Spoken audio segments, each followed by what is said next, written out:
जी good evening class. Good evening sir. जी कैसे हैं आप सब? Good evening sir. Very good evening to all of you. देखिए लास्ट सर हम क्लास। ठीक है, आप कैसे हैं सर? जी फंटेस्टिक। पिछली क्लास में हम लोग अध्याय 6 का पार्ट ए पढ़ा हमने पिछली क्लास में, और जिसमें हमने समन्स के विषय में पढ़ा। समन आप लोग सभी समझ गए होंगे, और समन से अगला जो स्टेप है हमारे पास, यानी कि न्यायालय के पास किसी व्यक्ति को अपने समक्ष हाजिर कराने के लिए, वो है वारंट। आप लोगों ने सुना होगा कई बार वारंट, तो वारंट ऑफ अरेस्ट। ठीक है, पार्ट बी इस सेक्शन 70 से शुरू होने जा रहा है। तो देखते हैं पार्ट बी क्या कह रहा है। ये कह रहा है form of warrant of arrest and duration. Every warrant of arrest issued by a court under this code shall be in writing. सबसे पहली शर्त यह है कि जो वारंट होगा वो लिखित रूप में होगा। ठीक है, signed by the presiding officer of such court and shall bear the seal of the court. और क्या लिखा है कि ये न्यायालय के पीठासीन अधिकारी के द्वारा हस्ताक्षरित होगा। समन के विषय में हमने ये पढ़ा था कि उस पर या तो पीठासीन अधिकारी के हस्ताक्षर हो सकते हैं, या फिर हाईकोर्ट के द्वारा किसी व्यक्ति को यदि अधिकृत किया गया हो तो पीठासीन अधिकारी के अलावा न्यायालय का कोई अन्य अधिकारी भी उस पर साइन कर सकता है। समन के विषय में हमने पढ़ा था, लेकिन यहाँ अरेस्ट वारंट के विषय में डायरेक्टली लिखा हुआ है कि उस पर जो हस्ताक्षर होंगे वो किसके होंगे? प्रिजाइडिंग ऑफिसर के होंगे। ठीक है, और साथ ही साथ उस पर जो है मोहर भी लगी होगी। किसकी? न्यायालय की मोहर भी लगी होगी।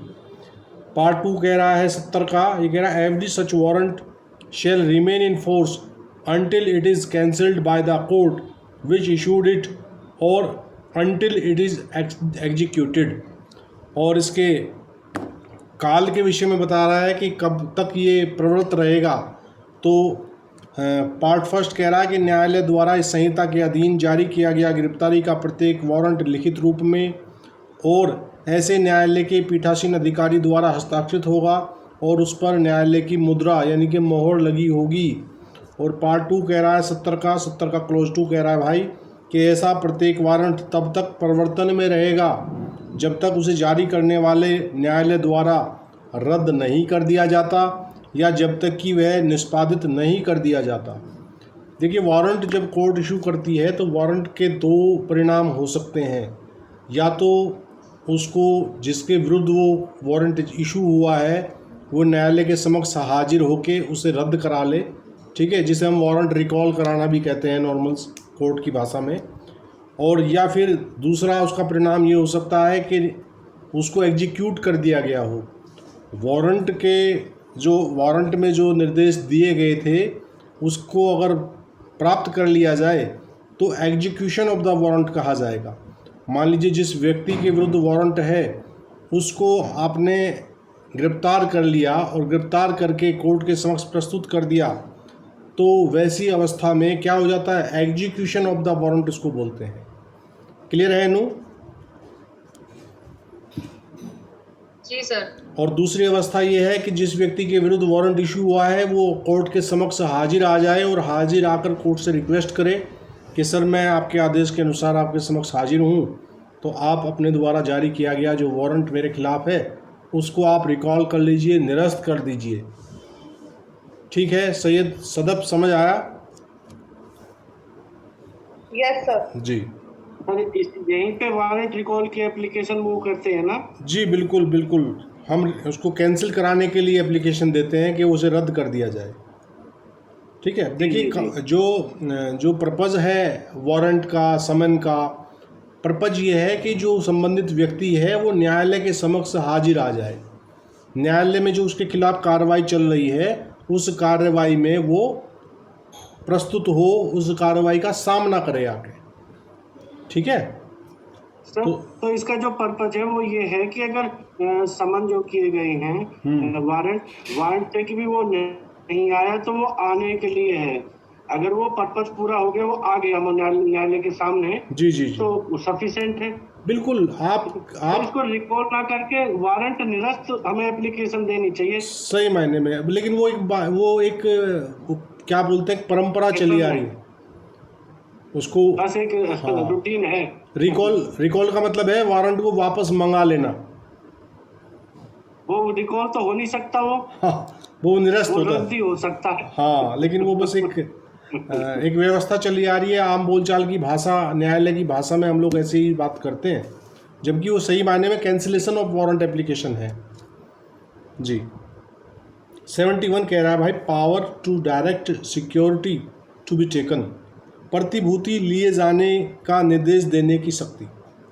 ये कह रहा है, any court issuing a warrant for the arrest of any person may in its direction direct by endorsement on the warrant that if such person executes a bond with sufficient sureties for his attendance before the court at a specified time and thereafter until otherwise directed by the court, the officer to whom the warrant is directed shall take such security and shall release such person from custody। जी। Number 2 कह रहा है, the endorsement shall state the number of sureties, B the amount in which they and the person for whose arrest the warrant is issued are to be respectively bound, C at time at which he is to attend before the court. Number 3, whenever security is taken under this section the officer to whom the warrant is directed shall forward the bond to the court। तो जो 71 है ये bailable warrant की बात कर रहा है, BW। यहाँ क्या किया जा रहा है कि जो ऑनरेबल कोर्ट है वो डायरेक्शन देती है उस व्यक्ति के लिए जिसको वारंट भेजा गया है कि आप जो है उस व्यक्ति से उसका एक पर्सनल बॉन्ड और साथ में जितनी धनराशि का उस पर बेलेबल BW 25,000, BW 50,000, जो व्हाट्सएवर BW 10,000, जो भी कोर्ट नियत करे उस धनराशि का बॉन्ड और उतने धनराशि के जो श्योरिटी लेकर जो है वो बंदा उसको छोड़ सकता है कि आप सच एंड सच टाइम पे कोर्ट के समक्ष प्रस्तुत हो जाना। समझ रहे हो? तो BW इसको बोलते हैं, 71 में जो बताया गया है, दिस इज़ द BW। ठीक है, क्या कह रहा है? किसी व्यक्ति को गिरफ्तारी के लिए वारंट जारी करने वाला कोई न्यायालय वारंट पर पृष्ठांकन द्वारा स्वविवेक अनुसार यह निर्देश दे सकता है कि यदि वह व्यक्ति न्यायालय के समक्ष निर्दिष्ट समय और तत्पश्चात जब तक न्यायालय द्वारा अन्यथा निर्देश नहीं दिया जाता है तब तक अपनी हाजिरी के लिए पर्याप्त प्रतिभूओं सहित बंधपत्र निष्पादित करता है, तो वह अधिकारी जिसे वारंट निर्दिष्ट किया गया है उससे प्रतिभूति लेगा और उस व्यक्ति को अभिरक्षा से छोड़ देगा। तो ये बेलेबल वारंट है। हम लोग BW और NBW सुनते होंगे ना सदब कोर्ट में। Yes sir, yes sir. हाँ, तो ये 71 में जो बताया गया है ये वाला वारंट है BW, ये बेलेबल है। इस पर हाँ, जो व्यक्ति इसको एग्जीक्यूट करता है कोर्ट ने उसी को अपनी पावर डेलीगेट कर दी है बेल देने की, कि आप उसको मौके पर ही उसका बॉन्ड भरवाइए, उससे 2 जमानती लीजिए और जमानती लेके उसे निर्दिष्ट कर दीजिए कि आपको सच एंड सच डेट पे जो है ऑनरेबल कोर्ट के समक्ष हाजिर होना है, और यदि वो ऐसा PB और 2 जमानती देता है तो उसको वहीं छोड़ दिया जाए। क्योंकि ये जो वारंट है ये जमानती वारंट है। और इस पर क्या 71 का दूसरा पार्ट कह रहा है कि पृष्ठांकन में निम्नलिखित बातें कथित होंगी। प्रतिभूओं की संख्या लिखेंगे कि भाई कितने प्रतिभू लिए हैं, 1 लिया है कि 2 लिया है, और खा वह रकम जिसके लिए क्रमशः प्रतिभू और वह व्यक्ति जिसकी गिरफ्तारी के लिए वारंट जारी किया गया है आबद्ध होने हैं। तो उस पर ये लिखेगी कोर्ट कि इसमें 2 जमानती लिए जाएं, है ना, और वह रकम बताएगी कि प्रतिभू कितने का होगा और PB कितने का होगा। PB तो आप जानते ही होंगे सब, कल्पना चौहान। PB क्या होता है? पर्सनल बॉन्ड, जो स्वयं देता है व्यक्ति अपने को आबद्ध करता है। मुचलका जिसको बोलते हैं, कानून मतलब कोर्ट की लैंग्वेज में जिसको उर्दू का शब्द है मुचलका भरना, बॉन्ड भरना। ठीक है ना, अपने आप को आबद्ध करना कि बॉन्ड में लिखी हुई बातों का मैं पालन करूंगा यदि मैं पालन ना कर सका तो मेरी इतनी धनराशि राज्य सरकार मुझसे समाप्त कर ले, फॉरफिट कर ले। जी तनुज भाटी जी, क्लियर है भाई?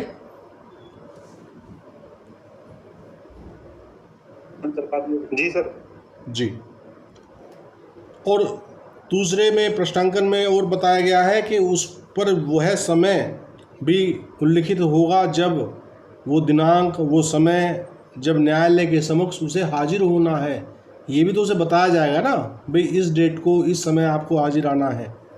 ठीक। और नंबर 3 इसका कह रहा है कि जब कभी इस धारा के अधीन प्रतिभूति ली जाती है तब वह अधिकारी जिसे वारंट निर्दिष्ट है बंदपत्र न्यायालय के पास भेज देगा। तो वो व्यक्ति क्या करेगा, जो पीबी वगैरह लिए हैं, जो जमानती भरवाए हैं, उनको कोर्ट के समक्ष भेज देगा ना कि भाई ये आपके आदेशानुसार यहाँ हमने पीबी भी ले लिया है और जमानती भी दे दिए हैं।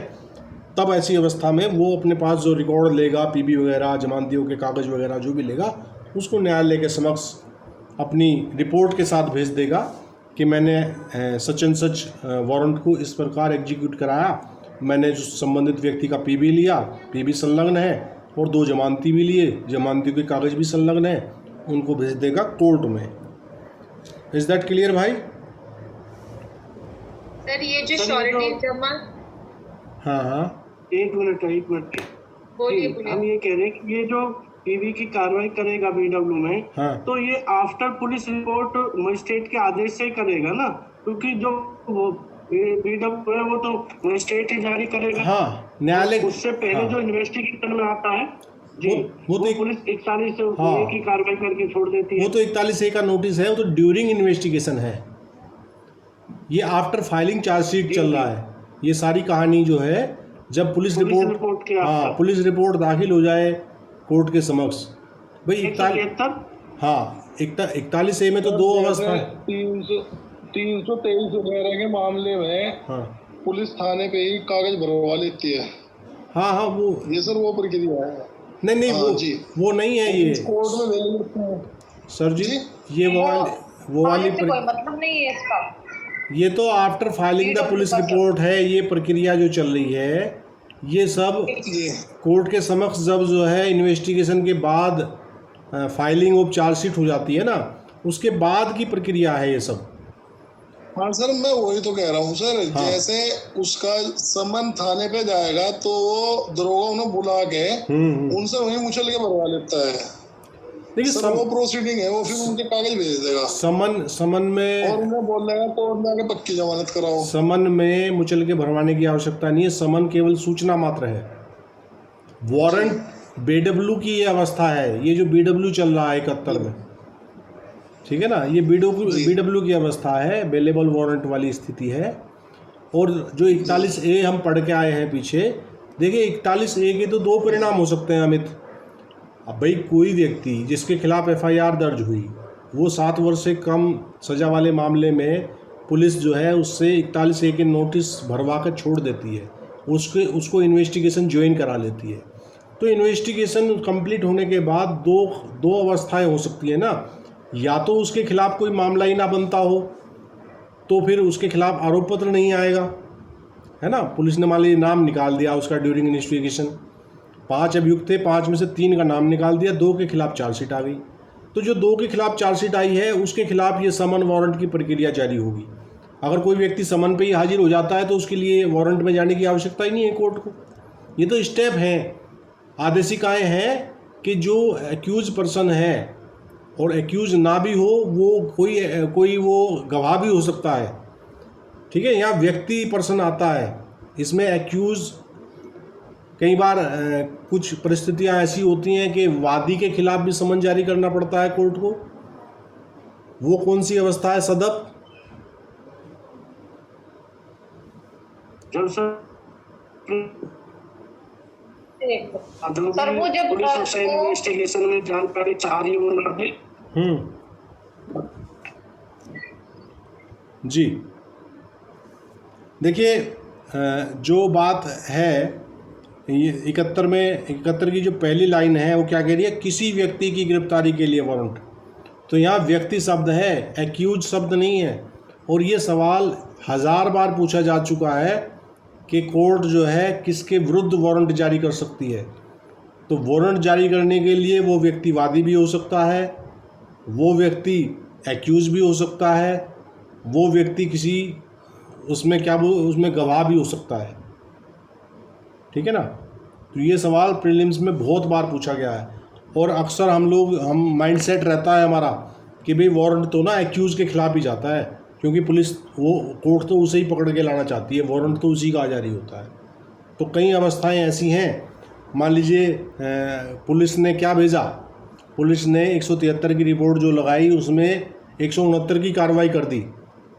क्या करी, यानी कि एफआर आ गई किसी केस में, और एफआर जब आ जाती है कोर्ट के समक्ष तो एफआर के लिए कोर्ट फिर किसे समन करती है, कोर्ट समन करती है उस वादी को जिसने मुकदमा दायर कराया है, जो कि कंप्लेनेंट है, जिसने की प्रथम सूचना रिपोर्ट दर्ज कराई थी, उसको समन भेजती है कि भाई आपका जो मामला था उसमें पुलिस ने ये अंतिम रिपोर्ट लगा दी है, फाइनल रिपोर्ट लगा दी है, are you satisfied with that, है ना। तो उसमें कोर्ट उसको आहूत करती है कि आप आके अपना बयान दर्ज कराएं। तो जब बंदा समन पे ना आए तो फिर उसके भी ऐसे ही BW NBW जारी होते हैं। समझ आया ना।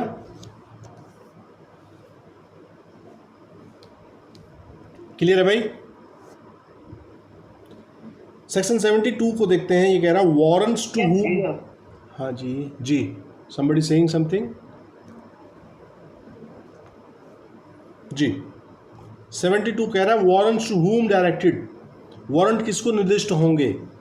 तो 72 में बताया गया है, 72 के भी दो क्लॉज हैं, क्लॉज 1 क्लॉज 2। क्लॉज 1 कह रहा है warrant of arrest shall ordinarily be directed to one or more police officers but the court issuing such a warrant may, if its immediate execution is necessary and no police officer is immediately available, direct it to any other person or persons and such person or persons shall execute the same। ठीक है। तो 72 कह रहा है कि गिरफ्तारी का warrant मामूली तौर पर एक या अधिक पुलिस अधिकारियों को निर्दिष्ट होगा। ठीक है। और किंतु यदि ऐसे वारंट का तुरंत निष्पादन आवश्यक है और कोई पुलिस अधिकारी तुरंत ना मिल सके तो वारंट जारी करने वाला न्यायालय किसी अन्य व्यक्ति या व्यक्तियों को उसे निर्दिष्ट कर सकता है और ऐसा व्यक्ति या ऐसे व्यक्ति उसका निष्पादन करेंगे। तो वारंट जो है पुलिस के एक या एक से अधिक अधिकारियों को, और यदि पुलिस अधिकारी अवेलेबल ना हो तो किसी अन्य व्यक्ति और व्यक्तियों को भी कोर्ट डायरेक्ट कर सकती है कि इस वारंट को आप एग्जीक्यूट करिए। ठीक है। सामान्यतः अगर हमसे प्रीलिम्स में पूछा जाए कि वारंट किसको निर्दिष्ट होगा, तो यदि हमने 72 को ढंग से नहीं पढ़ा होगा तो हम सीधा पुलिस को टिक कराएंगे कि भाई पुलिस ही वारंट एग्जीक्यूट करती है। लेकिन 72 ने कहा है कि यदि पुलिस अधिकारी उपलब्ध ना हो देन एंड देयर तो किसी अन्य व्यक्ति या व्यक्तियों को भी डायरेक्शन दी जा सकती है वारंट के एग्जीक्यूशन की। तो 72 में आप ध्यान रखिएगा, केवल पुलिस अधिकारी को ही नहीं वरन किसी अन्य व्यक्ति को भी कोर्ट वैसा वारंट निर्दिष्ट कर सकती है अनुपालना के लिए। और 72 का सेकंड कह रहा है कि when a warrant is directed to more officers or persons than one it may be executed by all or by any one or more of them. ये कह रहा है कि जब वारंट एक से अधिक अधिकारियों या व्यक्तियों को निर्दिष्ट है तब उसका निष्पादन उन सब के द्वारा या उनमें से किसी एक या अधिक के द्वारा किया जा सकता है, आइदर वन और मोर। ठीक है। उसके एग्जीक्यूशन के लिए मान लीजिए कोई वारंट एग्जीक्यूशन किया जा रहा है, भेजा गया है और वो एक से अधिक अधिकारियों को निर्दिष्ट किया है, तो वो उनमें से कोई अकेला अधिकारी भी उसको अनुपालन करा सकता है, उसको एग्जीक्यूट करा सकता है, या वो सारे अधिकारी मिलकर भी करा सकते हैं। ऐसे ही अकेला व्यक्ति भी वारंट एग्जीक्यूट करा सकता है, और यदि एक से अधिक व्यक्तियों को वारंट भेजा है एग्जीक्यूशन कराने के लिए तो वो सारे मिलकर भी एग्जीक्यूट करा सकते हैं। ये 72 का क्लॉज 2 कह रहा है। एनु क्लियर है भाई? सर यस सर ये जो इसमें दिया है कि direct it to any other person और पर्सन, तो सर ये जो पर्सन होंगे तो ये कोर्ट के ही होंगे या फिर ये प्राइवेट व्यक्ति होंगे? देखिए पर्सन शब्द में कोई कुछ खुला हुआ नहीं है। तो court can direct any person, ठीक है ना, कोर्ट के समक्ष ये वाइड एरिया खुला हुआ है। यहाँ ये नहीं लिखा हुआ है कि वो कोर्ट का कोई अधिकारी कर्मचारी होगा, यहाँ व्यक्ति शब्द लिखा हुआ है। तो कोर्ट जो है वो पुलिस अधिकारी को या किसी व्यक्ति को भी वारंट एग्जीक्यूट करने के लिए दे सकता है। क्यों अमित, क्लियर है? Okay sir. विकास दुबे को भी तो सर सभी वारंट एग्जीक्यूट कराने गए थे, अधिकारी, पुलिस अधिकारी सारे के सारे। सही बात है। हाँ, वो वारंट को ही तो उठाने गए थे, उसे वारंटी तो इशू था उसका। जी 73 कह रहा वारंट में be directed to any person, ठीक है। 73 कह रहा है कि वारंट में be directed to any person. जो सदब का सवाल आया था वो धारा 73 बता रहा है उसका जवाब। ये कह रहा the chief judicial magistrate or a magistrate of the first class में direct a warrant to any person within his local jurisdiction for the arrest of any escaped convict, proclaimed offender or of any person who is accused of a non-bailable offence and is evading arrest, ठीक है।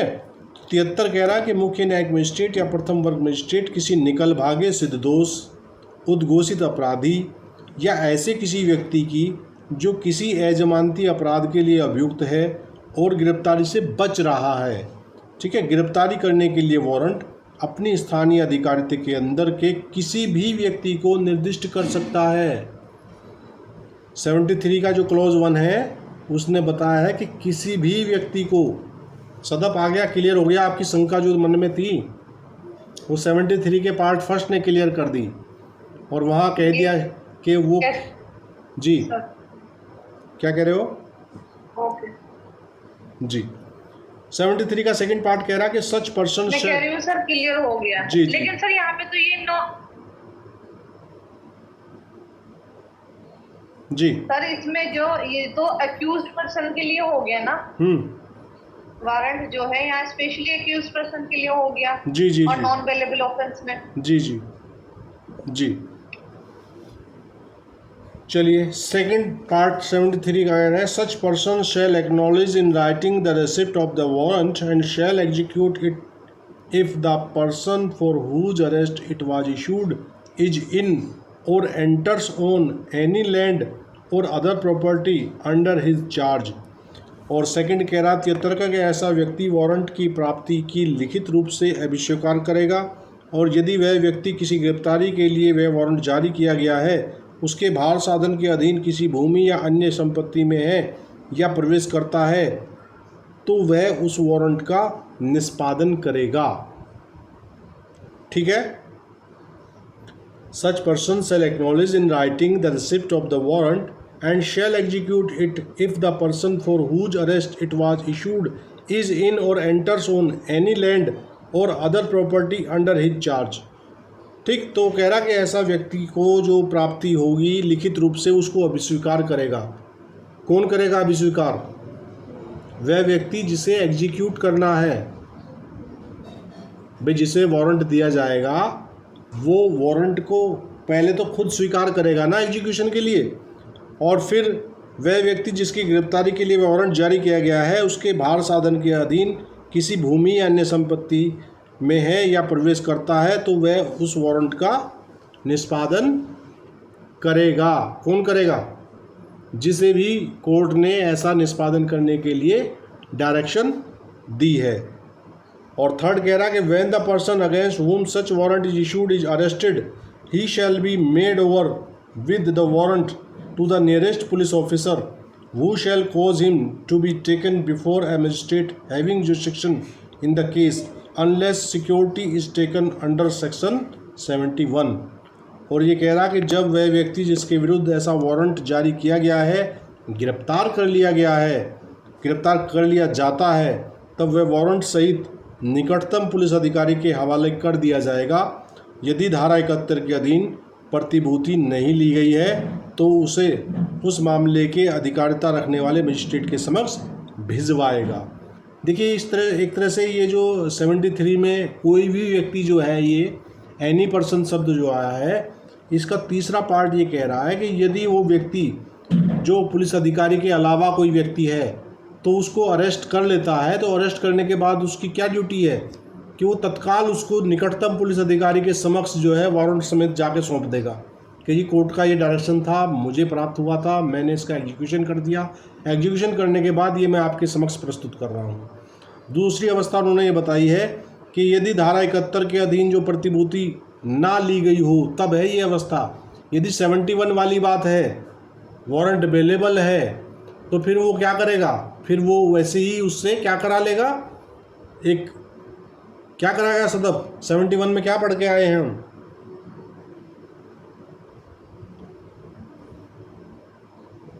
Sir bond भरवा करके उसको मुचलका भरवाएंगे, मुचलका भरवा करके उसको छोड़ देंगे। हाँ, मुचलका भरवाएंगे, और अगर इसमें जमानती की व्यवस्था भी है तो जमानती भी लेंगे। ठीक है, एक तरह से ये वैसी ही परिस्थिति नज़र आ रही है यहाँ जैसी कि प्राइवेट व्यक्ति द्वारा गिरफ्तारी करना हमने पढ़ा है पीछे। एनु कौन सी धारा में पढ़ा है प्राइवेट व्यक्ति के द्वारा गिरफ्तारी?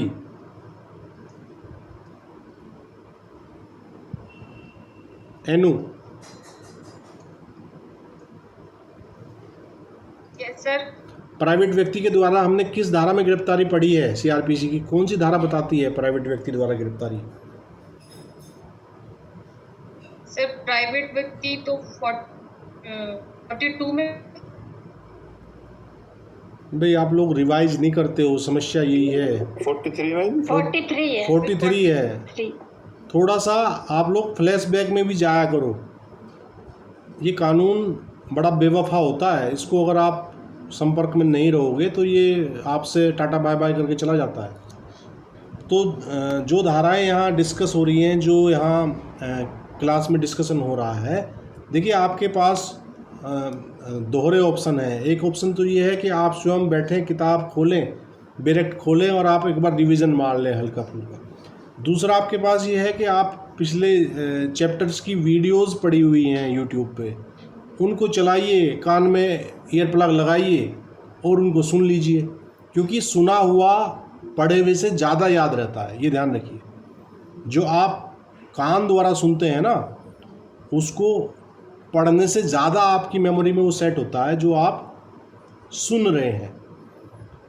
तो रिवीजन का एक तरीका तो ये है कि आप किताब खोल के आपने पीछे चैप्टर जो पढ़े हैं उनको रिवाइज मारें। तो चलिए 73 का 3 भी कुछ ऐसी ही बात कह रहा है जैसे कि 43 में हमने पढ़ा था।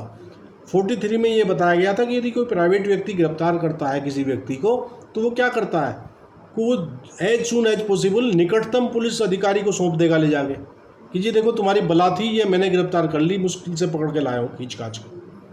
तो उसी प्रकार यहाँ भी यही कह रहा है 73 के, अगर कोई व्यक्ति एग्जीक्यूशन ऑफ वारंट कर रहा है तो वो एग्जीक्यूशन ऑफ वारंट जैसे ही करेगा वो तत्काल प्रभाव से निकटतम पुलिस अधिकारी के समक्ष ले जाके उस व्यक्ति को सौंप देगा कि भैया अपना इसको पेश पास करो, तुम जैसे भी करते हो मजिस्ट्रेट के समक्ष ले जाके।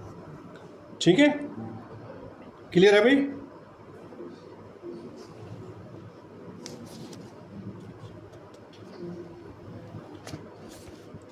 हाँ जी, सेक्शन 74 कह रहा है warrant directed to police officer. ये कह रहा है warrant directed to any police officer may also be executed by any other police officer whose name is endorsed upon the warrant by the officer to whom it is directed to or endorsed।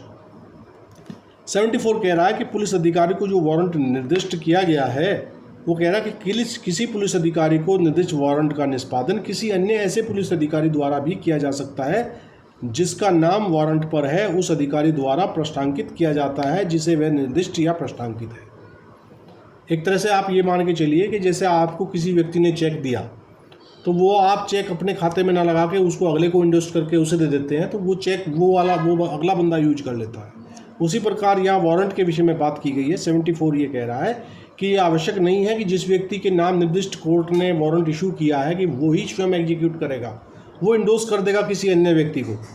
अब मान लीजिए थाना अध्यक्ष के नाम endorsement किया, NBW में लिखा गया कि थानाध्यक्ष सचिन सच फला व्यक्ति को गिरफ्तार करके मेरे समक्ष फला दिन और फला समय पर प्रस्तुत करें, तो अब ये जरूरी थोड़ी है कि थाने का भार साधक अधिकारी स्वयं ही अरेस्ट करेगा, वो अपने किसी सबऑर्डिनेट को इंडोर्स कर देगा उसको। समझ रहे हो कल्पना?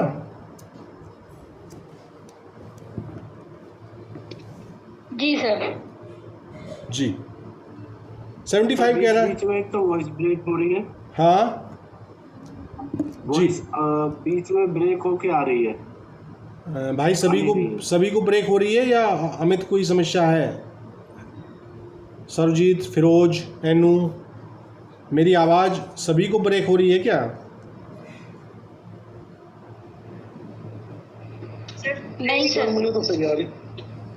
अमित आपकी साइड पे कोई गड़बड़ है? मैं लेफ्ट करके होता हूँ दोबारा से। Yes. तो इसको जो NBW है इसको एक बार होता हूँ। हाँ, आप लेफ्ट करके दोबारा आ जाइए जी। हाँ जी, ये 75 कह रहा है notification of substance of warrant, the police officer or other person executing warrant of arrest shall notify the substance thereof to the person to be arrested and if so required shall show him the warrant। 75 कह रहा है warrant के सार की सूचना उस व्यक्ति को दी जाएगी जिसके खिलाफ वारंट एग्जीक्यूट किया जा रहा है। ये जो आप देखते हैं ना फिल्मों में, वो पूछते हैं कि भैया वारंट दिखाइए, तो 75 वो धारा है जिसमें बताया गया है कि वो या तो उसे सूचित करेगा कि देखिए आपके खिलाफ ये वारंट है। यदि वो वारंट नहीं दिखा रहा है तो उसमें लिखा है, देखिए पुलिस अधिकारी या अन्य व्यक्ति जो गिरफ्तारी के वारंट का निष्पादन कर रहा है उस व्यक्ति को जिसे गिरफ्तार करना है उसका सार सूचित करेगा। सार सूचित करने का मतलब आप समझ रहे हैं नु, जो वारंट है वारंट के विषय में वो उस व्यक्ति को सूचित करेगा कि आपके खिलाफ सच एंड सच मामले में ऐसा ये वारंट प्राप्त हुआ है, ठीक है। और यदि ऐसी अपेक्षा की जाती है तो वारंट उस व्यक्ति को दिखा देगा। तो वो जो फिल्मों में आप अक्सर देखते हैं ना जिसमें पूछा जाता है कि भाई आपके पास वारंट है तो वारंट दिखाइए, तो वो 75 की अपेक्षा है जिसे पुलिस अधिकारी पूरी करता है। या तो उसने सार बता दिया, सार से अगर वो संतुष्ट नहीं है वो व्यक्ति, तो सामने वाला कहेगा कि आप मुझे वो वारंट दिखाइए, वो अधिपत्र दिखाइए जिसके अनुसार आप मुझे गिरफ्तार कर रहे हैं। Is that clear? जी सर। सर थोड़ा NBW की एक टिप्पणी जो दी है इसमें, कब जमानती अधिपत्र वारंट जारी किया जाना चाहिए, इस पे थोड़ा सा प्रकाश डाल दीजिएगा। कौन से वाले, कहाँ पे भाई टिप्पणी कहाँ है? सर 73 के साथ में एक नोट दिया हुआ है, आप पढ़ दीजिए, शायद मेरे वाले उसमें नहीं है, आप पढ़ दीजिए, आपके वाले में है तो आप बता दीजिए क्या कह रहा है वो। मैं पढ़ देता हूँ एक बार जी। कब जमानती अधिपत्र ब्रैकेट में वारंट जारी किया जाना चाहिए। जमानती वारंट न्यायालय में किसी व्यक्ति को लाने के लिए जारी किया जाना चाहिए जब जमानती समन से वांछनीय परिणाम प्राप्त होना असंभव है। यह तब जारी किया जाता है जब यह विश्वास करना उचित है कि व्यक्ति स्वेच्छा से न्यायालय में नहीं उपस्थित होगा अथवा पुलिस अधिकारी समन तामील करने के लिए उसे पाने में असमर्थ हो, अथवा यह विचार किया जाता है कि वह किसी को चोट पहुंचा सकता है और यदि उसको तुरंत अभिरक्षा में नहीं लिया जाता है। जी जी जी बिल्कुल। देखिए 70 ये जो अभी अपेक्षाएं अमित ने पढ़ी हैं, इसमें यही बताया गया है कि जो किसी व्यक्ति को ये जो आदेशिकाएं हैं इनका पर्पज ये है कि उस संबंधित व्यक्ति को न्यायालय के समक्ष हाजिर कराया जाए, ठीक है। तो स्टेप बाय स्टेप इन्होंने बताया है। पहले तो समन भेजा जाता है कि अगला बंदा समन पे सम्मानपूर्वक आ जाए। समन इतना हार्ड कार्रवाई नहीं है। फिर समन को अगर कोई समन से भाग रहा है, समन को नहीं, समन के मान लीजिए उसको समन प्राप्त हो रहा है, वो प्राप्त करने से बच रहा है, उसकी प्राप्ति नहीं कर रहा है, तो वैसी अवस्था में फिर अगला स्टेप ये उठाया जाता है कि उसके BW जारी किए जाते हैं, ठीक है। और BW पे भी अगर वो बंदा नहीं हाजिर आ रहा है, देखिए BW जो हम पढ़ के आए हैं, कौन सी धारा में पढ़ा है BW हमने कल्पना?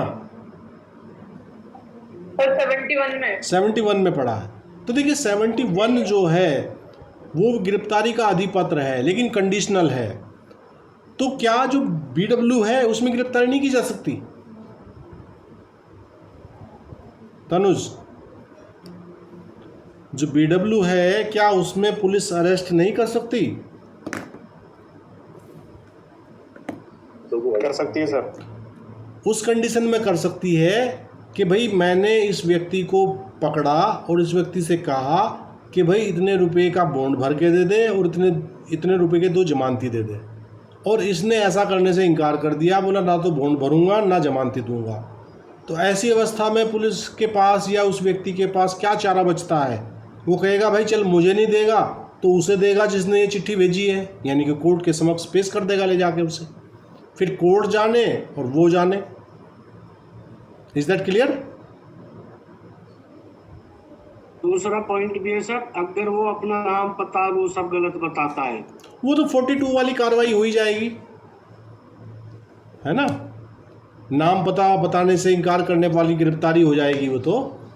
बाकी तो यहाँ ये तो BW वाली अवस्था है कि आप नाम पता भी आपने क्लियर कर लिया कि ये वही व्यक्ति है जिसके खिलाफ वारंट इशू हो रखा है, वो कोई समस्या ही नहीं है। समस्या सिर्फ ये आ रही है कि जो BW में दिए गए डायरेक्शंस हैं उन डायरेक्शन की वो पूर्ति नहीं कर रहा है, ना तो वो PB भर के देने को तैयार है और ना ही वो जमानती देने को तैयार है। तो ऐसी अवस्था में उस व्यक्ति को भी पुलिस अरेस्ट करके प्रस्तुत कर देगी न्यायालय में कि सर उस पर रिपोर्ट लगा देगी कि सर हमने इससे जो है न्यायालय के अनुसार दिया गया जो वारंट है, वारंट में जो अपेक्षाएं बताई गई हैं उन अपेक्षाओं की पूर्ति करने के लिए फला व्यक्ति से संबंध इसको कहा, तो वैसा करने से इनकार किया, इसने इनकार किया तो हमने जो है न्यायालय के वारंट के अनुसरण में इसको आपके समक्ष प्रस्तुत कर दिया। अब ये आपको यहाँ जमानती देगा तो ठीक है, नहीं तो वहाँ से भी जेल चला जाएगा वो। भाई अगर कोर्ट भी कहे उसको भाई तो जमानत मैं तुझे दे रहा हूँ, चल जमानती है तेरा, फिर वो नॉन बेल NBW जी सर, फिर कोर्ट उसको देख करके NBW कर देगी, उसको चेंज कर देगी जब वो नहीं सुनेगा। हाँ नहीं BW का NBW कर वो तो BW का NBW तो वो बाद की बात है कि भाई BW पे आप रिपोर्ट ही लग गया ये बंदा नहीं आया है ना भाई। वो अवस्था तो वो है कि जो गिरफ्तारी कुनिंदा है, जो गिरफ्तार करने वाला, जो वारंट को एग्जीक्यूट करने वाला व्यक्ति है, वो ये रिपोर्ट लगाए कि श्रीमान जी ये व्यक्ति हमें प्राप्त तो हो गया था, इससे हमने कहा कि तू इतने का प्रतिभू दे दे और इतने का बॉन्ड दे दे, और इसने सुनते ही जो है ये वहाँ से फ्ले ऑफ हो गया, भाग गया, हमारे कब्जे से निकल आया, कब्जे में नहीं ले पाए, हम इसे अरेस्ट नहीं कर पाए, अरेस्ट करने से पहले ही ये व्यक्ति वहाँ से भाग गया। तो वैसी रिपोर्ट आएगी तो अगला जो वारंट जाएगा, वो जो व्यवस्था बनाई हुई है BW वाली कि भाई ये जमानती दे या वो दे, वो हट जाएगी और अगला वारंट जो है वो NBW हो जाएगा उसका कि भाई इसे तो अरेस्ट करके हर हाल में मेरे सामने प्रस्तुत किया जाए, हम देखेंगे कि इसको बेल देनी है कि नहीं देनी है फिर। Is that clear? जी यस सर। 76 कह रहा है person arrested to be brought before court without delay, the police officer or other person executing a warrant of arrest shall subject to the provisions of section 71 as to security without unnecessary delay bring the person arrested before the court before which he is required by law to proceed to produce such person, provided that such delay shall not in case exceed 24 hours exclusive of the time necessary for the journey from the place of warrant to the magistrate's court।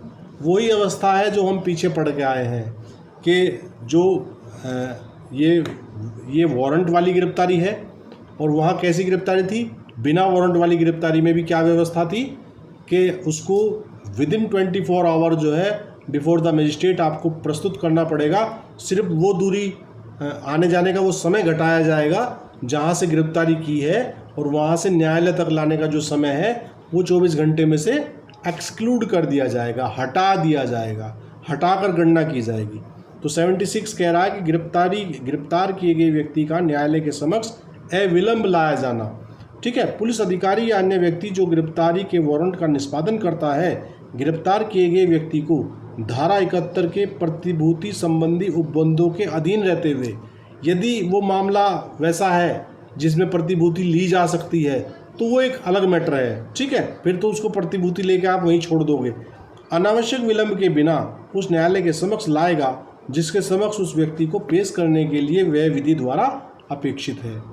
और परंतु किसका कह रहा है कि परंतु ऐसा विलंब किसी भी दशा में गिरफ्तारी के स्थान से मजिस्ट्रेट के न्यायालय तक यात्रा के लिए आवश्यक समय को छोड़कर 24 घंटे से अधिक का नहीं होगा। समझ आ गया भाई 76? जी हाँ जी यस सर।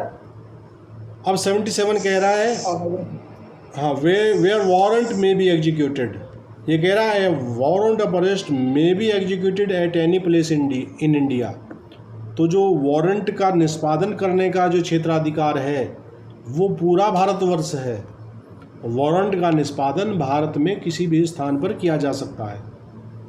जरूरी नहीं है कि वारंट जारी करने वाले मजिस्ट्रेट के क्षेत्राधिकार के अंदर ही उसका निष्पादन होगा या फिर जहां व्यक्ति निवास कर रहा है वहीं निष्पादन होगा। एट एनी प्लेस क्या कह रहा है? वारंट ऑफ अरेस्ट में be executed at any place in India. तो गिरफ्तारी का वारंट भारत के किसी भी स्थान में निष्पादित किया जा सकता है। तो ये पैन इंडिया प्रोग्राम है। पैन इंडिया शब्द तो आप समझते होंगे जी।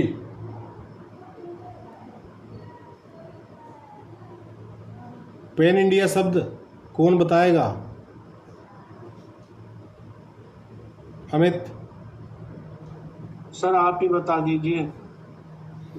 Akhil Bharatiya, all India, pan India, ये क्या बोलते हैं इसको, सिनोनिम्स हैं। All India, Akhil Bharatiya, pan India. तो ये जो वारंट का एग्जीक्यूशन है ये अखिल भारतीय किया जा सकता है। अखिल भारतीय तो समझते होंगे ना, IAS PCS की जो सेवाएं हैं वो कैसी होती हैं? अखिल भारतीय होती हैं, ऑल इंडिया होती हैं। जो बंदा IAS और IPS में चुना जाएगा उन्हें भारतवर्ष के किसी भी स्थान पर जहां उनको कैडर मिलेगा वहीं सेवा देनी पड़ेगी।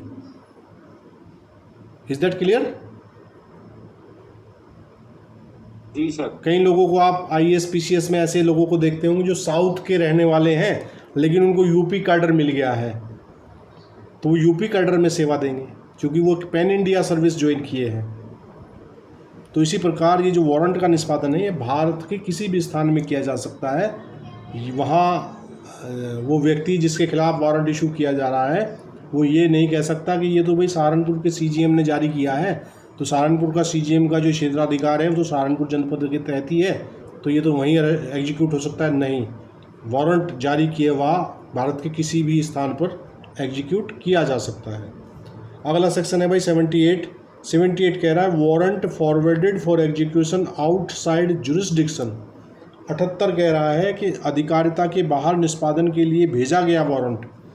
ठीक, ये कह रहा है when a warrant is to be executed outside the local jurisdiction of the court issuing it, such court may, instead of directing the warrant to a police officer within its jurisdiction, forward it by post or otherwise to any executive magistrate or district superintendent of police or commissioner of police within the local limits of whose jurisdiction it is to be executed, and the executive magistrate or district superintendent or commissioner shall endorse his name thereon and if practicable cause it to be executed in the manner hereinbefore provided। ये कह रहा है कि अधिकारिता के बाहर निष्पादन के लिए भेजा गया वारंट। तो मान लीजिए CGM सहारनपुर है ना, और CGM सहारनपुर कोई वारंट जो है वो गौतम बुद्ध नगर में एग्जीक्यूट कराना चाहते हैं तो ये 78 जो है उस प्रक्रिया को बता रहा है।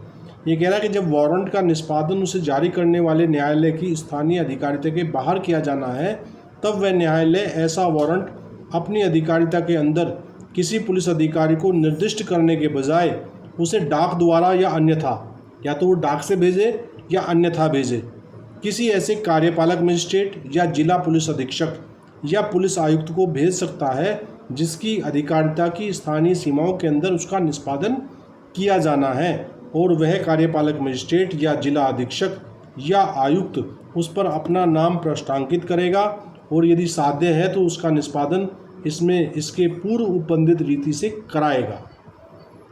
हम अक्सर देखते होंगे कि मान लीजिए किसी अदर डिस्ट्रिक्ट का कोई एक्यूज़ है और उस पर वारंट का तामीला नहीं हो पा रहा है, समन नहीं वो ले रहा है, तो फिर एक अवस्था ये भी होती है कि हम रिक्वेस्ट करते हैं कोर्ट से कि जिस जनपद का वो रहने वाला है उस जनपद के कार्यपालक मजिस्ट्रेट या डिस्ट्रिक्ट सुपरिटेंडेंट ऑफ पुलिस को जो है, या जहाँ कमिश्नरेट है वहाँ के लिए कमिश्नर शब्द आया है, उनको एक पत्र लिखकर ये वारंट भेज दिया जाए। तो ऐसी अवस्था में वो न्यायालय फिर वहाँ उसको या तो वो एग्जीक्यूटिव मजिस्ट्रेट को भेजेगा या वो डिस्ट्रिक्ट सुपरिटेंडेंट को भेजेगा। सामान्यतः डिस्ट्रिक्ट सुपरिटेंडेंट को ही भेजा जाता है, क्योंकि ये क्षेत्राधिकार मोस्टली पुलिस के द्वारा वारंट एग्जीक्यूशन किया जाता है। तो उस संबंधित ज़िले के जिस ज़िले में उस वारंट का निष्पादन कराया जाना अपेक्षित है, उस ज़िले के जिला पुलिस अधीक्षक को या पुलिस कमिश्नर को वैसा वारंट जो है भेज दिया जाएगा और वो बंदा क्या करेगा, फिर उसको इंडोर्स कर देगा, अपने साइन से इंडोर्स करेगा और जो भी सूटेबल व्यक्ति होगा उसको भेज देगा कि भाई इसको आप एग्जीक्यूट कराइए। सेकंड कह रहा है the court issuing a warrant under sub section 1 shall forward along with the warrant the substance of the information against the person to be arrested together with such documents if any as may be sufficient to enable the court acting under section 81 to decide whether bail should or should not be granted to the person। और उपधारा 1 के अधीन warrant जारी करने वाला न्यायालय गिरफ्तार किए जाने वाले व्यक्ति के विरुद्ध ऐसी जानकारी का सार ऐसी दस्तावेजों सहित यदि कोई हो जो धारा 81 के अधीन कार्रवाई करने वाले न्यायालय को यह विनिश्चित करने में कि उस व्यक्ति को जमानत मंजूर की जाए या नहीं समर्थ बनाने के लिए पर्याप्त है, वारंट के साथ भेजेगा। जी 78 का सेकंड समझ में आया कुछ? तनुज, कल्पना,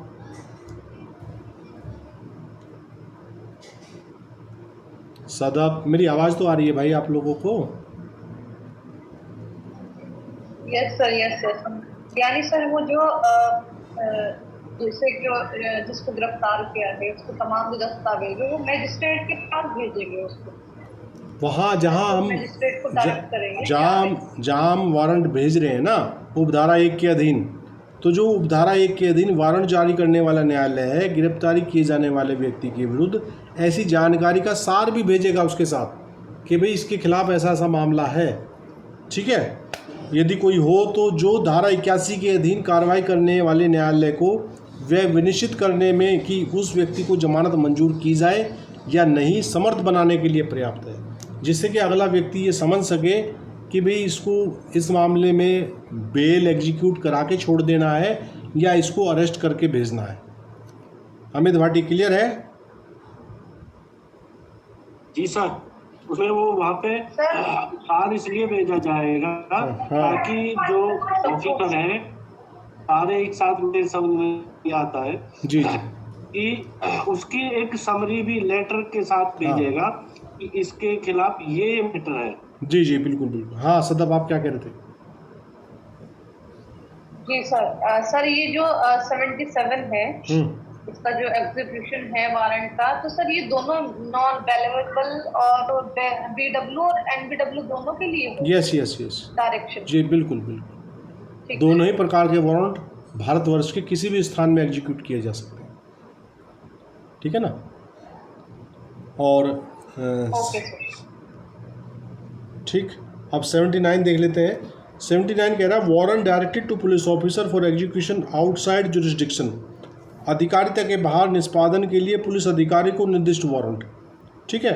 79 कह रहा when a warrant directed to a police officer is to be executed beyond the local jurisdiction of the court issuing the same, he shall ordinarily take it for endorsement either to an executive magistrate or to a police officer not below the rank of an officer in charge of a police station within the local limits of whose jurisdiction the warrant is to be executed। और 79 कह रहा है कि अधिकारिता के बाहर निष्पादन के लिए पुलिस अधिकारी को निर्दिष्ट वारंट। तो पिछली धारा में तो हमने ये समझा था कि वो वहाँ पुलिस अधीक्षक को भेजेगा या उसके जिला मजिस्ट्रेट को भेजेगा या कमिश्नर को भेजेगा, और 79 ये कह रहा है कि डायरेक्टली किसी अन्य पुलिस अधिकारी को भी कोर्ट जो है वो वारंट को भेज सकता है। ये कह रहा है जब पुलिस अधिकारी को निर्दिष्ट वारंट का निष्पादन उसे जारी करने वाले न्यायालय की स्थानीय अधिकारिता के बाहर किया जाना है, तब वह पुलिस अधिकारी उसे पृष्ठांकन के लिए मामूली तौर पर ऐसे कार्यपालक मजिस्ट्रेट के पास या पुलिस थाने के बाहर साधक अधिकारी से निम्न पंक्ति के पुलिस अधिकारी के पास जिसकी अधिकारिता की स्थानीय सीमाओं के अंदर उस वारंट का निष्पादन किया जाना है ले जाएगा। ठीक है, कैसे होगा भाई? वहाँ एग्जीक्यूशन की व्यवस्था तो वो भी वहीं पुलिस ही तो करेगी उसे वहाँ भी। देखिए सामान्यतः यहाँ व्यक्ति शब्द लिखा हुआ है, लेकिन नॉर्मली वारंट के जो एग्जीक्यूशन है 100% केस में वो पुलिस ही करती है। ठीक है, तो वहाँ किसको भेजा जाएगा? या पुलिस, या तो उसको किसको भेजा जाएगा? ऐसे कार्यपालक मजिस्ट्रेट के पास या पुलिस थाने के बाहर साधक अधिकारी से निम्न पंक्ति के पुलिस अधिकारी के पास जिसकी अधिकारिता की स्थानीय सीमाओं के अंदर उस वारंट का निष्पादन किया जाना है। देखिए अब जिले के अंदर भी तो स्थानीय अलग अलग मामला है ना भाई। एक जिला है, जिले में लगभग ये मान के जिले के 20 से 22-25 थाने हैं, तो फिर वहाँ ये देखा जाएगा भाई। मान लीजिए अगर कोई वारंट एग्जीक्यूशन के लिए जिला पुलिस अधीक्षक को भेज दिया गया या किसी पुलिस कमिश्नर को भेज दिया गया, तो वो पुलिस अधीक्षक या पुलिस कमिश्नर खुद थोड़ी उठ के वारंट का एग्जीक्यूशन कराने जाएगा। वो क्या देखेगा? अब वो देखेगा हमारे यहाँ लोकल जुडिक्शन किसका पड़ रहा है, तो वो वारंट जो है वो उसको इंडोर्स कर दिया जाएगा।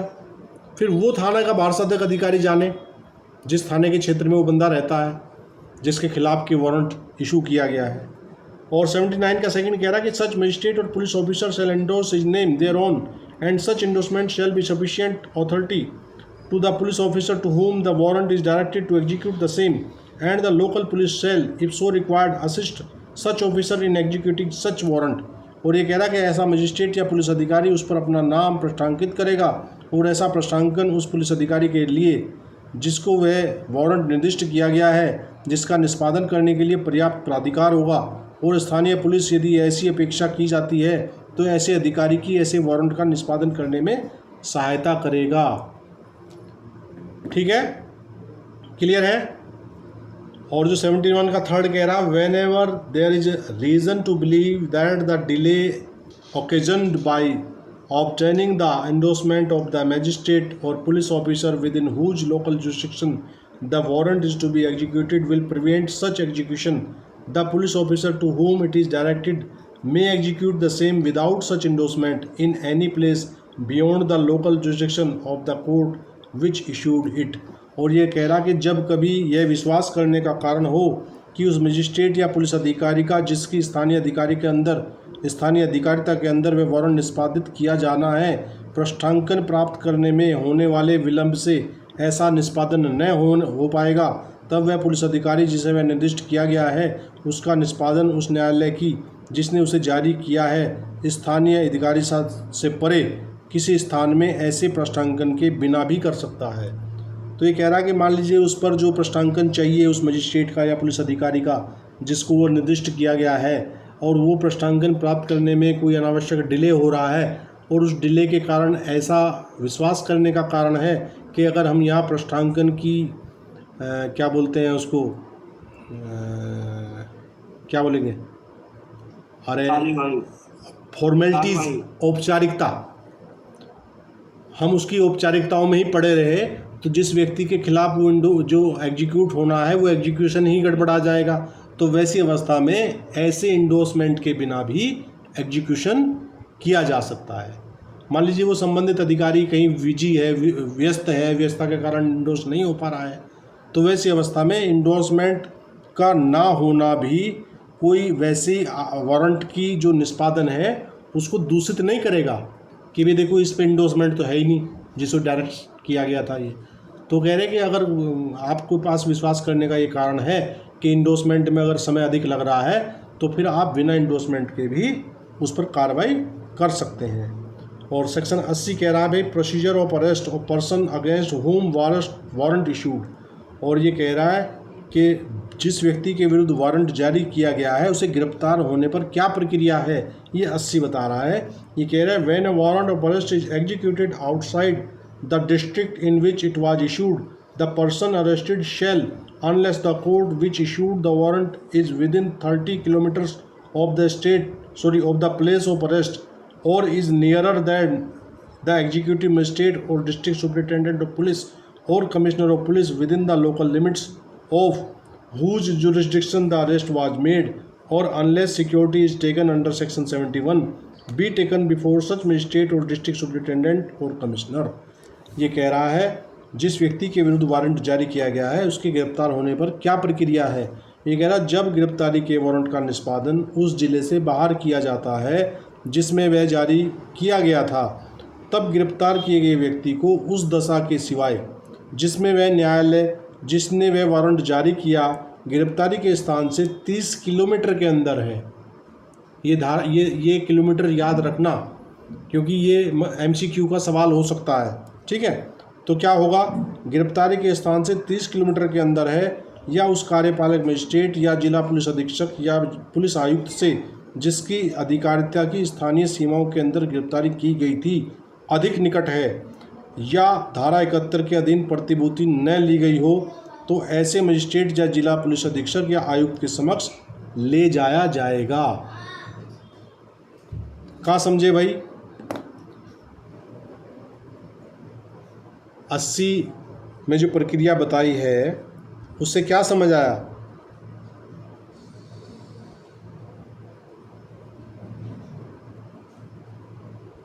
हेनु, अमित?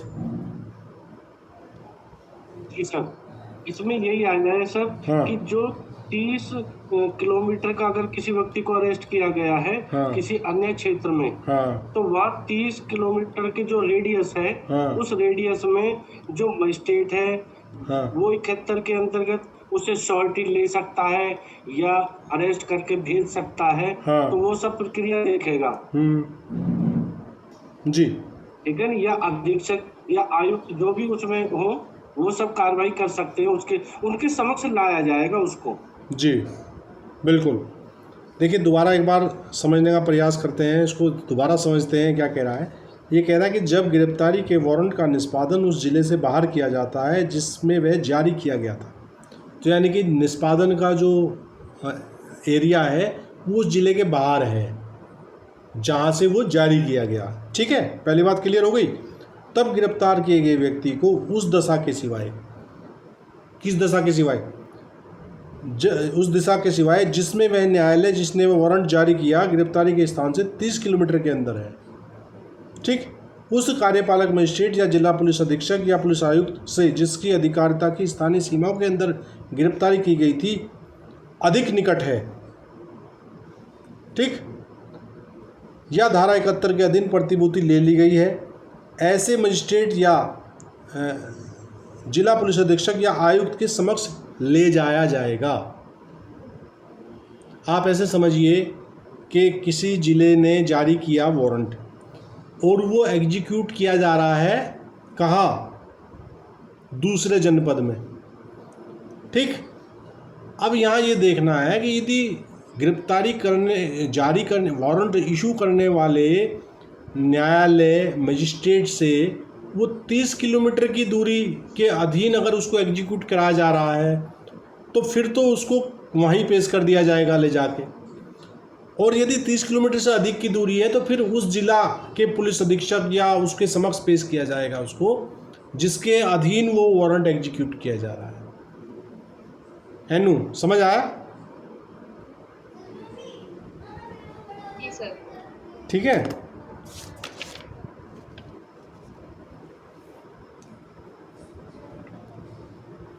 सेक्शन 81 और भी देख लेते हैं, इसको आज को ख़त्म करते हैं, कल से अगले वाला जिसका जो पार्ट है वो शुरू करेंगे। 81 कह रहा procedure bye magistrate before whom such person arrested is brought. उस मजिस्ट्रेट द्वारा प्रक्रिया जिसके समक्ष ऐसे गिरफ्तार किया गया व्यक्ति लाया जाए, ठीक है। तो कह रहा था एग्जीक्यूटिव मजिस्ट्रेट और डिस्ट्रिक्ट सुपरिटेंडेंट ऑफ पुलिस और commissioner of police shall if the person arrested appears to be the person intended by the court which issued and the warrant direct his removal in custody to such court, provided that if the offence is bailable and such person is ready and willing to give bail to the satisfaction of such magistrate, district superintendent or commissioner, or a direction has been endorsed under section 71 on the warrant, and such person is ready and willing to give the security required by such direction, the magistrate, district superintendent or commissioner shall take such bail or security as the case may be and forward the bond to the court which issued the warrant. Provided further that if the offence is a non-bailable one, it shall be lawful for the chief judicial magistrate, subject to the provisions of sections 437, or the session judge of the district in which the arrest is made, on consideration of the information and the documents referred to in subsection 2 of section 78, to release such person on bail. Second कह रहा, nothing in this section shall be deemed to prevent a police officer from taking security under section 71. तो ये कह रहा है कि उस magistrate द्वारा प्रक्रिया जिसके समक्ष ऐसे गिरफ्तार किया गया व्यक्ति लाया जाए। ये कह रहा कि यदि गिरफ्तार किया गया व्यक्ति वही व्यक्ति प्रतीत होता है जो वारंट जारी करने वाले न्यायालय द्वारा आशित है, तो ऐसा कार्यपालक मजिस्ट्रेट या जिला पुलिस अधीक्षक या पुलिस आयुक्त उस न्यायालय के पास उसे अभिरक्षा में भेजने का निर्देश देगा। ठीक है, परंतु यदि अपराध जमानतीय है और ऐसा व्यक्ति ऐसी जमानत देने के लिए तैयार है और रजामंद है जिसमें ऐसी मजिस्ट्रेट, जिला अधीक्षक या आयुक्त का समाधान हो जाए, या वारंट पर धारा 71 के अधीन निर्देश प्रस्तावित है और ऐसा व्यक्ति ऐसे निर्देश द्वारा अपेक्षित प्रतिभूति देने के लिए तैयार और रजामंद है, तो वह मजिस्ट्रेट, जिला पुलिस अधीक्षक या आयुक्त यथास्थिति ऐसी जमानत या प्रतिभूति लेगा और बंदपत्र उस न्यायालय को भेज देगा जिसने वारंट जारी किया था। ठीक है, परंतु यह और कि यदि अपराध अजमानतीय है तो 437 के उपबंधों के अधीन रहते हुए मुख्य न्यायिक मजिस्ट्रेट के लिए या उस जिले में जिसमें गिरफ्तारी की गई है सेशन न्यायाधीश के लिए 78 की उपधारा 2 में निर्दिष्ट जानकारी और दस्तावेजों पर विचार करने के पश्चात ऐसे व्यक्ति को छोड़ देना विधिपूर्ण होगा। और सेकंड कह रहा है कि इस धारा की कोई बात पुलिस अधिकारी को धारा 71 के अधीन प्रतिभूति लेने से रोकने वाली न समझी जाएगी। तो धारा 81 में जो प्रक्रिया बताई है, ये प्रक्रिया तब के लिए बताई है जब एग्जीक्यूशन कहाँ हो रहा है, अदर देन दूसरे डिस्ट्रिक्ट में हो रहा है, तो वहाँ उस गिरफ्तार किए गए व्यक्ति को कहाँ प्रस्तुत किया जाएगा, जिस न्यायालय ने जिस अधिकारी को मान लीजिए डिस्ट्रिक्ट मजिस्ट्रेट को किया था या आयुक्त को किया था या सुपरिटेंडेंट ऑफ पुलिस को किया था, तो उनके समक्ष आएगा मामला। और वो वहाँ अगर मामला जमानती है और वो जमानत देने को तैयार है तो वो जमानत पे छोड़ देगा उसको। और दूसरी बात कह रहा है कि यदि मामला अपराध जो है अजमानतीय है तो फिर अजमानतीय अपराध में क्या होगा, 437 में जो व्यवस्था दी गई है, 437 CRPC हम आगे पढ़ेंगे, ये बेल से संबंधित धाराएं हैं, तो उसके उपबंधों के अधीन रहते हुए न्यायिक मजिस्ट्रेट जो है वहाँ का या सेशन न्यायाधीश वहाँ का, कहाँ का, जहाँ उसे एग्जीक्यूट किया गया है और प्रस्तुत किया गया है, तो 78 की उपधारा 2, उपधारा में 2 में हम क्या पढ़ के आए थे कि उसको पूरा सार लिख के भेजेगा कि भाई इसके खिलाफ सच एंड सच मामला है, सारी सूचनाएं एक तरह से एक समरी उसकी केस की वारंट के साथ भेजेगा। तो उस समरी पे विचार करने के बाद यदि न्यायालय को ऐसा लगता है कि इस जानकारी के आधार पर इसको बेल दे देनी चाहिए, तो ऐसी अवस्था में वो बेल पर भी छोड़ सकता है। ठीक है, अजमानती अपराध में भी। ठीक, और इसका सेकंड पार्ट कह रहा है कि इस धारा की कोई बात पुलिस अधिकारी को धारा 71 के अधीन प्रतिभूति लेने से रोकने वाली न समझी जाएगी। वो कह रहा है कि अगर कोई पुलिस अधिकारी धारा 71 के तहत प्रतिभूति ले रहा है तो भी सफिशिएंट है। अगर वही प्रतिभूति ले लेगा तो फिर ये धारा 81 के जो पहले पार्ट में व्यवस्था बताई गई है इसकी आवश्यकता नहीं पड़ेगी अगर BW है तो चलिए फ्रेंड्स, आज की क्लास को हम यही विराम देते हैं। आज आपकी जो अगली दोनों क्लास हैं वो सस्पेंडेड हैं, चूँकि भरत सर को कुछ थोड़ा सा आँख में प्रॉब्लम हो गई है और आमना मैम का मैसेज आ ही गया था। तो आप सभी को मैं जो है शुभकामनाएं, गुड नाइट, शब खैर।